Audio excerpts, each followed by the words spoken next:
Wayne, I want to be specific, though, because I don't know Julian Assange. He seems like he's done some good work, but I respect you. I respect the John Young from Cryptome, and I've seen most of what you've talked about, unfortunately, has come true. So I know you're a really good source, and I believe that you believe you have well-founded reasons to not trust them. But going back, are you specifically saying that this Julian Assange guy is a famous hacker involved in going after U.S. military computers in the 80s? Well, this is the background of the Wikileaks group. One of the principals with Wikileaks has been associated with the Chaos Computer Club in Germany. I think the fact is that these people travel around the world.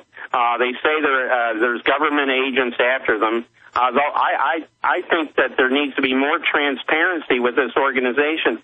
Well, their comeback is, well, we have to be secretive because of the information and the people we're dealing with. Well, if this private Manning is any indication of how they protect their sources, they're dismal failures, because this guy's looking at years in prison because he was outed by one of these people that was associated with WikiLeaks. That's not how an investigative journalist deals with their sources. They go to great pains to protect their identities, and so far their track record gets a big fat F.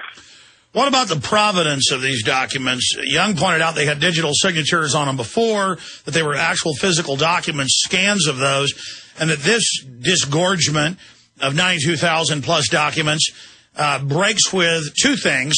They're entirely digital.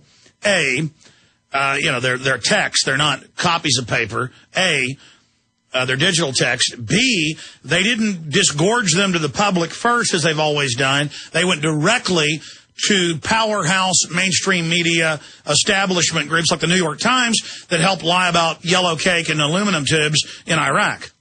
Oh, absolutely. I think with the track record of the New York Times and the track record with Der Spiegel on Iran, I think we have to be very skeptical. Now, to be fair to WikiLeaks, they were criticized before for not engaging the media, the journalists, but I think they went the other direction here by selectively making this information available to some media sources that have shown themselves in the past not to be all that trustworthy.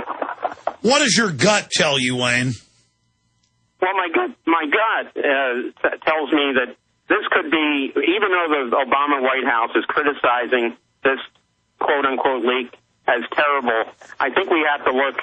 There's a lot of people in the military who think that this foray into Afghanistan is a lost cause, that we ought to pull out. So are they, is the White House, are they shedding crocodile tears over this, or do they see a long-range opportunity to start to convince the public that, look, this is such a failed policy, maybe we need to think about some sort of withdrawal. Well, if that was the case, to interrupt, if that was the case, and hold that thought, then we would see that mirrored in the mainstream news, and we've suddenly seen a lot of big Republicans, the Republican Party chairman, and many others saying Afghanistan is Obama's war, we need to get out of there, and we've been hearing the Pentagon say that. And so I think that adds a lot of validity to what you just said, Wayne.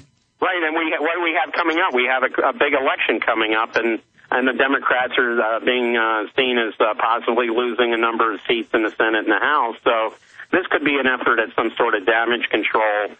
This could be what I call a controlled hemorrhage, leaking this information. The White House says, oh, this could put our troops in jeopardy. Well, we already know it's a mess over there. How are they going to be in any more jeopardy when they release the highest level secret, which with overclassification, that would at best be confidential or for official use only, or unclassified in the past?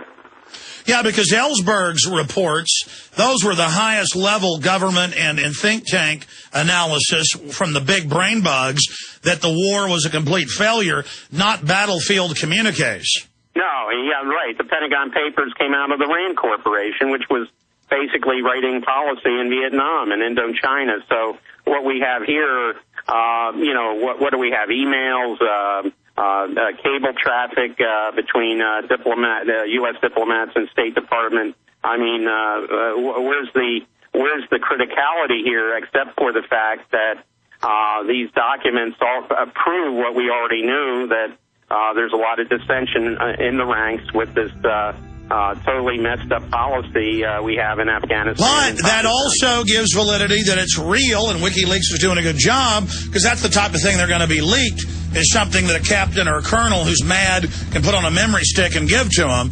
So it's just a hall of mirrors.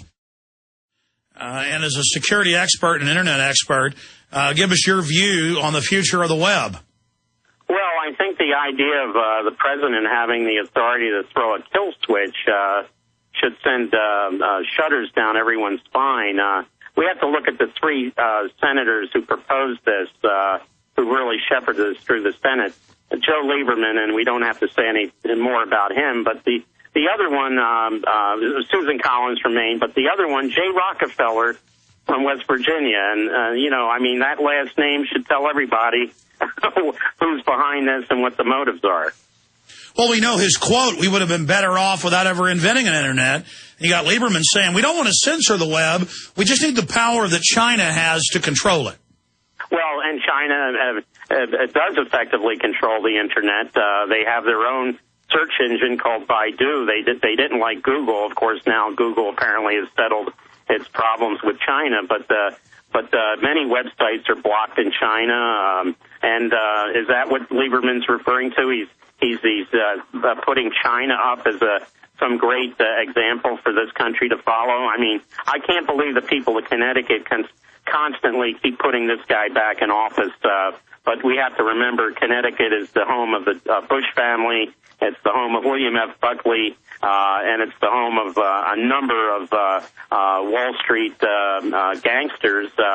So should we expect anything less from the state of Connecticut? Probably not. Wayne, I want to bring up two other points with you. You probably didn't hear it, but last Friday, Rush Limbaugh came out and said there's a blue blood elite in New York and D.C.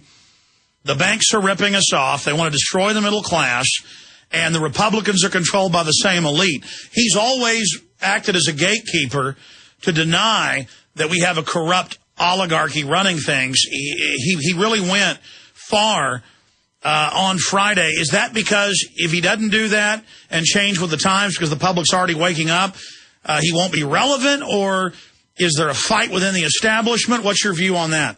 Well, I think he's trying to be like you, Alex. He probably sees your ratings and his ratings, and he figures he's got to repackage himself and rebrand himself. If he really believes this, I say, welcome to the real world, Rush Limbaugh. But let's see if he maintains this stance. It may change with time. Well, I tend to agree with you. Lastly, really chilling news here.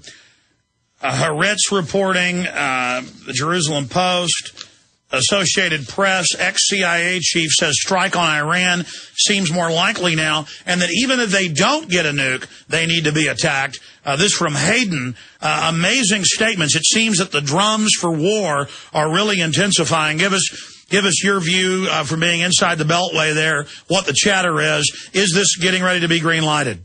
Well, of course, we have the Republicans in Congress trying to get a resolution passed to support an Israeli attack on Iran. So absolutely there's a lot behind all this noise. I would point out that Michael Hayden is in business now with Michael Chertoff in the security consulting business, and should we expect anything less from him? But yeah, I think the drums are beating very loudly for war on Iran, and if that happens, I think we're looking at a potential catastrophe, of course.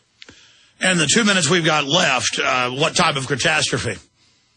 Well, look, the first thing the Iranians will do, they're going to attack the Saudi oil fields. They're going to close the Strait of Hormuz.